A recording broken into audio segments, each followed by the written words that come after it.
a direção agora da política ambiental do governo Lula é muito claro, mas tem um problema de fiscalização. Não? Sabemos que a fiscalização ficou muito enfraquecida durante o governo passado, e gostar ou não disso, o desempenho do Brasil, a reputação do Brasil no cenário internacional vai ser julgado pelos números de desmatamento e de queimas florestais. Não? Então, a pergunta é que, com essa fiscalização que ficou tão enfraquecida, quanto tempo vai tomar para mostrar resultados concretos, substanciais, nos números de desmatamento e queimas florestais? Porque isso é o que a comunidade internacional vai utilizar para evaluar ou não se tem realmente progresso, e não é só retórica. Qual é a sua opinião disso? Bom, essa é a pergunta de $1 milhão, né? Mas eu vou tentar responder aqui. Primeiro, eu acho que a complexidade do enfrentamento ao crime ambiental na Amazônia não se limita aos crimes ambientais. Tá? O desmatamento hoje é um grande guarda-chuva que está sob o domínio também do crime organizado e dos hubs internacionais de crime organizado.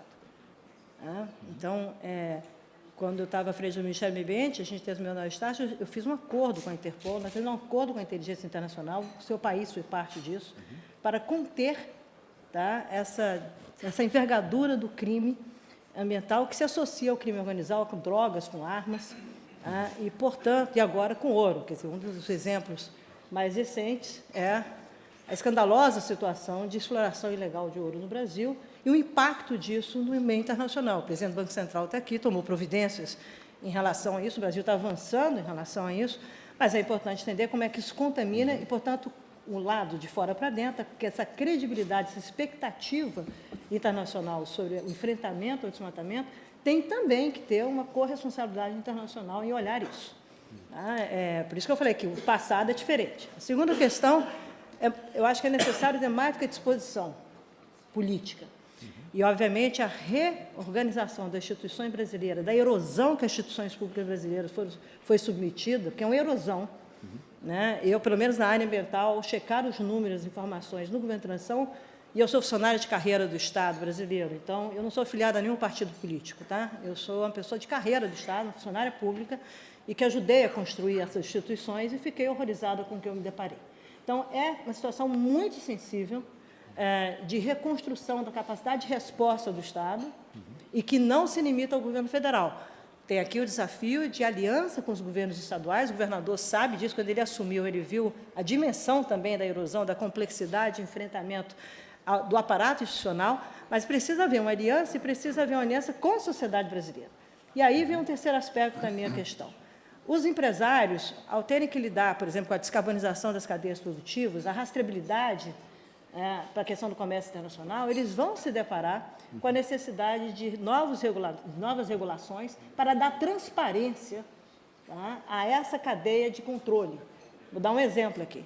É preciso mudar a maneira de tratar a Guia de Transporte Animal, a GTA, tá, para assegurar a rastreabilidade do boi brasileiro fora e dentro da Amazônia, não só do produtor direto que já tem, mas do indireto. Tá? Então, é necessário que o Ministério da Agricultura, o ministro Favro, lamentavelmente teve que ir embora, mas ele está comprometido com isso, de dotar desses novos procedimentos que se associam aí a uma questão que eu acho que a gente não tinha tão bem no passado e que temos agora, que é a tecnologia. A questão da tecnologia no auxílio à fiscalização deverá dar resposta, não só para denunciar os números, dar resposta no processo de investigação, dar resposta no processo de constatar multas e você poder intervir, mas isso precisa de uma pactuação com todos os setores produtivos. A minha experiência é que, quando nós fizemos lá a negociação do Código Florestal, a ministra Cátia Abreu está aqui, eu vou contar uma coisa pitoresca, rápida. A Cátia Abreu, obviamente, todo mundo sabe que ela era tudo menos aliada do meio ambiente, segundo a imagem geral da República. O que não é verdade. Mas Cátia, quando negociou comigo, foi a primeira vez que ela pisou no Ministério do Meio Ambiente, não foi isso, Cátia? Ela nunca foi recebida como senadora. E foi lá, chegou com uma terrina de... Nunca esqueci, uma vasilha enorme, cheia de pão de queijo, porque lá a gente não tinha alimentos. Ela cheguei aqui para dar alimentos para vocês, é a Cátia. Mas vou falar uma coisa muito importante do processo político, o senador Rodrigo Pacheco sabe isso muito bem. Ela negociou comigo 10 pontos na época do Código Florestal, ela cumpriu os 10. é preciso negociar politicamente. É preciso acreditar nas pessoas. As pessoas no Brasil devem acabar com essas polarizações. Então, para lidar com o desmatamento, e naquela época foi feito um pacto político, a agricultura brasileira formal não tinha interesse mais em desmatamento. Fizemos o CAR e depois degeneraram os instrumentos todinhos. Isso é verdade. Parte da erosão das instituições tem a ver com a degradação e a degeneração de instrumentos importantes envolvidos para o planejamento da própria agricultura. Então, é preciso resgatar isso, realinhar, obviamente, conversar com a comunidade internacional, mas me parece conversar com os brasileiros. Os brasileiros precisam entender que o combate ao desmatamento também está na nossa escolha de não comprar produtos vindo do desmatamento ou de se engajar politicamente, dizendo que os retrocessos não cabem mais nesse país. É uma trajetória de médio prazo, mas eu torço para que a redução comece a dar sinais um pouco mais à frente. Ainda esse ano, a gente começa a ter algumas indicações, embora as análises do INPE, de todas as instituições, mostrem que existe um desmatamento comprado do governo anterior, né, que vai aparecer na taxa deste ano. Já está aí, né? Infelizmente, isso é uma realidade, mas eu acho que o Brasil está com um compromisso político, com a capacidade, com instrumentos tecnológicos para fazê-lo e um processo de restauração das instituições. Oxalá que a gente possa fazê-lo com o auxílio dos estados, numa urgência, imagino eu, até ano que vem, isso já está no outro quadro, vou ser otimista, mas pragmática, como sempre. Por aí. Muito obrigado, muito obrigado. E uma pergunta rápida para o governador, antes de passar à sala, que, governador, você nos falou da concessão de unidade de conservação no seu estado. Poderia nos explicar um pouquinho mais como vai funcionar o financiamento dessas concessões de unidades de conservação? Quem vai pagar a conta e como vão funcionar? Qual é a atratividade dessas concessões para os investidores? Bem, nós inicialmente fizemos uma PMI, esta PMI estruturada selecionou 3 áreas de unidades de conservação estaduais. Estas totalizam mais de 4 milhões de hectares e, a partir de agora, nós estaremos fazendo roadshow para fazer o detalhamento e a apresentação destas propostas. A intenção é que nós possamos ofertar ao mercado para que, a partir desta construção, possam disponibilizar para aqueles que forem concessionados, possam fazer tanto a captura de carbono e, consequentemente, a monetização, como também planos de manejo que possam viabilizar com que haja a rentabilidade destas oportunidades. Isto para o Estado. Atuamos primeiramente, sobre a perspectiva real de que estas unidades possam estar plenamente conservadas. Segundo, monetizar o Estado. Terceiro, reduzir o custo, já que nós estamos falando de 4 milhões de área em que hoje o Estado tem severas dificuldades de se fazer presente, garantindo seja a preservação ambiental, como também as comunidades tradicionais que habitam nesta região. Lembrando de que estas unidades de conservação devem ser enxergadas sob 3 aspectos. O aspecto do manejo florestal, o aspecto da bioeconomia que estará sendo gerada a partir da biodiversidade de todo este território, como também da venda, da captura do carbono. Portanto, são 3 frentes que permitirão a rentabilidade para os interessados a participar deste leilão. Michael, para te ajudar aqui... Sim, vamos à sala, não? Agora, não sei quem... Eu estou olhando a Nayana, para a gente aproveitar o tempo aqui, nós podemos fazer a pergunta aqui acho que é do Adolfo Sachida, e na sequência da Sabrina, podem fazer, o Adolfo pergunta e depois a Sabrina, assim a gente economiza o tempo. Um pode fazer a pergunta na sequência do outro. Já estão com o microfone? Bom dia, meu nome é Adolfo Saxida, fui ministro... Microfone. Bom dia, meu nome é Adolfo Saxida, fui ministro de Minas e Energia e secretário de Política Econômica. Eu gostaria de começar agradecendo ao Tecnobank pelo gentil convite de eu vir aqui e ao LIDE pelo evento maravilhoso. Quero parabenizar o presidente do Congresso Nacional, quero reforçar o que o presidente Pacheco disse, foi um período de intensas reformas microeconômicas. E essas reformas geraram um crescimento sustentável. Parabéns ao Congresso Nacional por essa importante agenda, que mostra a importância da agenda de crédito, capitais e seguros no mercado brasileiro. Pegando esse gancho, eu gostaria de lembrar que o Congresso aprovou a nova lei do agro, que permitiu FIAGROS e CPRs verdes.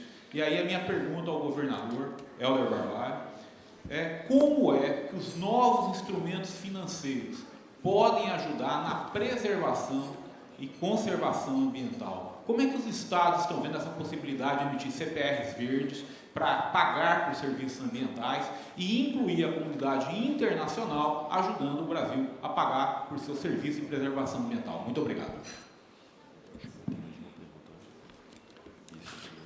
Vamos para a próxima já e aproveitamos as respostas aqui de ambas perguntas. Bom dia a todos, eu sou Sabrina, sou vice-presidente global do Grupo Paper Excellence. E eu queria, é mais ou menos no mesmo sentido, né, mas no caso olhando para as empresas. As empresas estão tentando também fazer se comprometer mais com a questão da descarbonização, da geração de energia renovável. No caso das empresas de papel e celulose, nós produzimos um volume grande de biomassa, por exemplo, né, mas eu queria entender, assim como o senador Rodrigo Pacheco colocou, que não são aprovadas a toque de caixa questões que afetam, né, o meio ambiente, mas de que forma que estão sendo impulsionadas ou aceleradas as aprovações de políticas que venham apresentar alternativas, né, para que as empresas também consigam ter subsídios para descarbonizar seus processos. Então, a gente precisa investir em equipamentos, a gente precisa alterar nossas frotas para frotas que não utilizam combustíveis fósseis, mas tudo isso tem um custo muito alto. As empresas têm total interesse em fazer, mas elas precisam de suporte para isso,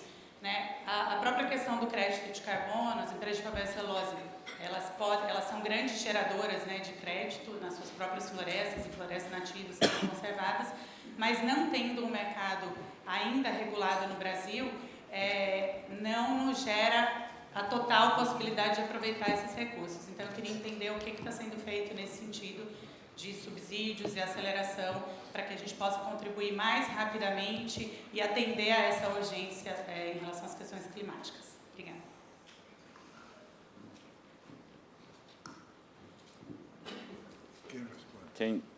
Para quem foi dirigida a sua pergunta, por favor?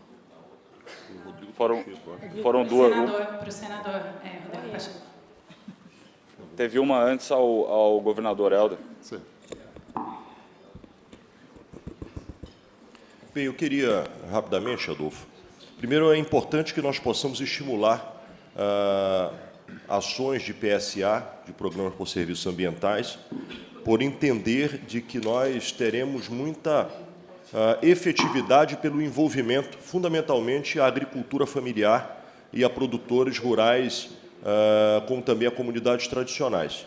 Nesse momento, ainda há uma escala muito pequena a respeito do acesso deste contexto, mas nós precisamos utilizar das conquistas que foram, seja para financiamento, sejam para que o capital privado possa disponibilizar estes recursos para que nós possamos, desde da fiscalização da floresta, como também da mudança da atividade produtiva, para que nós possamos, por exemplo, fazer com que produtores rurais que até então estavam avançando e antropizando novas áreas, possam fazer a regeneração a partir desta monetização e a incrementação com assistência técnica e com financiamento rural, nós possamos estimular culturas de cultivo que estejam atreladas, por um lado, à geração de renda.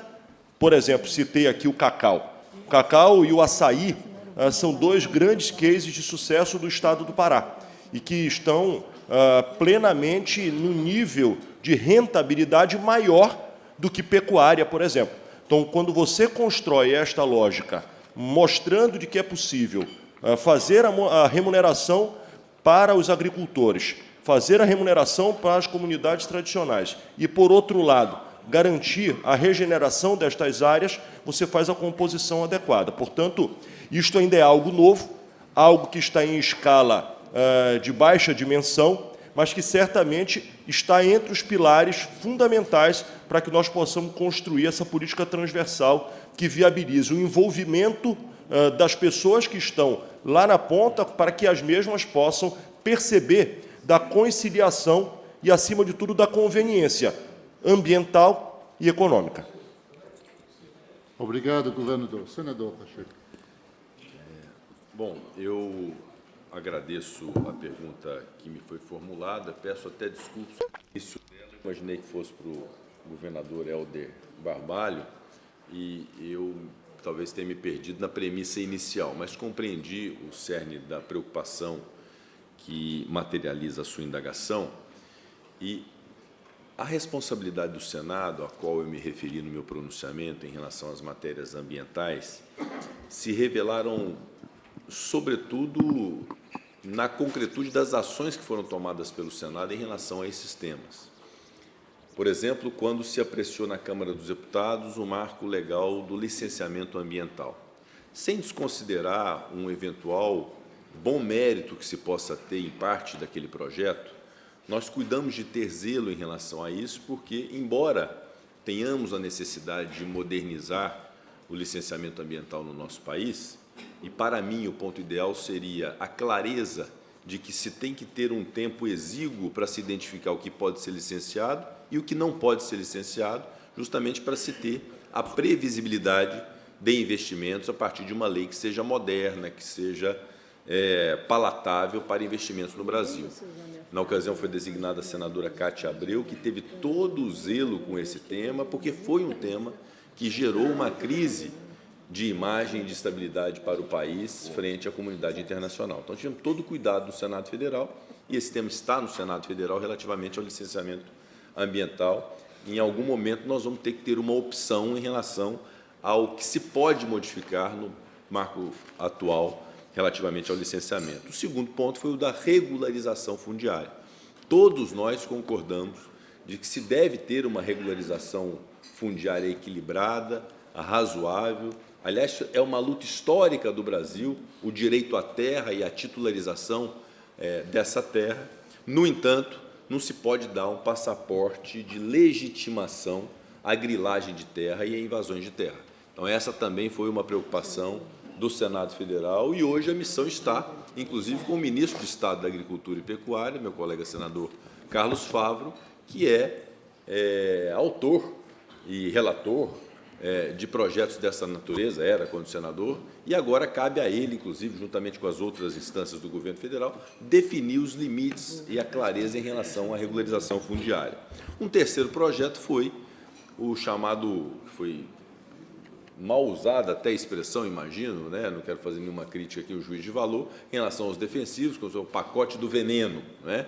Só essa denominação de pacote do veneno já gerou uma crise enorme de imagem para o Brasil. Então, esta clareza também de quais são os limites alcançados, ou que devem ser alcançados por um marco legislativo relacionado a defensivos agrícolas. E aí, para mim, a pergunta é muito clara: o que é feito no resto do mundo, o que se tolera no resto do mundo em relação a isso, e nós não temos que ser mais realistas que o rei, a ponto de querer fazer um marco legislativo que seja completamente dissonante do que o resto do mundo faz. Mas é algo também que gerou muitas dúvidas e que, por isso, não avançou no Senado Federal. Um outro que nós, desde já, refutamos, que era a possibilidade de mineração em terra indígena, que, no final das contas, se pretendia era o garimpo em terra indígena, o que é absolutamente inadequado, porque nós temos ainda terras suficientes no Brasil para poder transformar as nossas riquezas minerais sem avançar para terras indígenas. E agora, mais recentemente, uma medida provisória sobre a qual há uma emenda inserida na Câmara dos Deputados, que também flexibiliza as normas relativamente à proteção da Mata Atlântica. Ou seja, será que é o momento adequado? Será que é razoável nós pensarmos numa emenda em medida provisória mitigar valores de proteção da Mata Atlântica no momento que nós estamos numa luta de recuperação da nossa credibilidade junto à comunidade internacional para demonstrar os nossos bons valores, os nossos bons ativos de energia renovável, de preservação de boa parte do nosso território? Então, essa é a lógica do Senado, de ter um excesso até de cautela nessas matérias, justamente para uma proteção nacional para que haja aqui os investimentos. E a sua indagação é, nesta transição toda, nessa proteção do Congresso Nacional, de não se buscar evoluir de qualquer modo e com assodamento a esses projetos, como fica o setor produtivo? Evidentemente que nós temos que ter um olhar também para o setor produtivo. É buscar conciliar a produção com o desenvolvimento sustentável e com as limitações próprias de um país que tem que proteger o seu meio ambiente. E nessa transição toda, pela qual nós necessariamente teremos que passar, pelo que a ministra Isabela Teixeira aqui bem pontuou, dos objetivos que temos, dos protocolos de acordos que fizemos, das leis que nós temos no país, inclusive de mudanças climáticas, dos compromissos de conter o aquecimento global, evidentemente que o Estado brasileiro e as instituições de Estado do Brasil devem ter atenção para poder permitir ao setor produtivo que possa também acompanhar esta transição. Então, hoje, as diversas linhas de fomento, as diversas linhas de financiamento, a própria participação do Estado na relação com o setor produtivo tem priorizado aqueles projetos e aquelas iniciativas que sejam sustentáveis. Então, os bancos internacionais, os bancos nacionais, naturalmente, incentivarão essa forma de transição para que não seja imposto ao setor produtivo uma obrigação além da conta, ou seja, para e passo a transição energética, para e passo essa conscientização, essas mudanças legislativas que imponham obrigações ao setor produtivo brasileiro, obviamente se deve ter a contrapartida de permitir a renovação de frota, a compra de equipamentos, os insumos, os instrumentos necessários também para a preservação ambiental. Evidentemente que esse olhar tem que haver, inclusive na reforma tributária, para evitar que setores inteiros sejam atingidos por uma mudança muito drástica que pode sacrificar a sua própria existência. Então, essa consciência e essa responsabilidade, de um lado do meio ambiente, mas também de um lado em relação ao setor produtivo, tem a segurança absoluta de que o Senado não faltará nesse sentido. Obrigado, senador.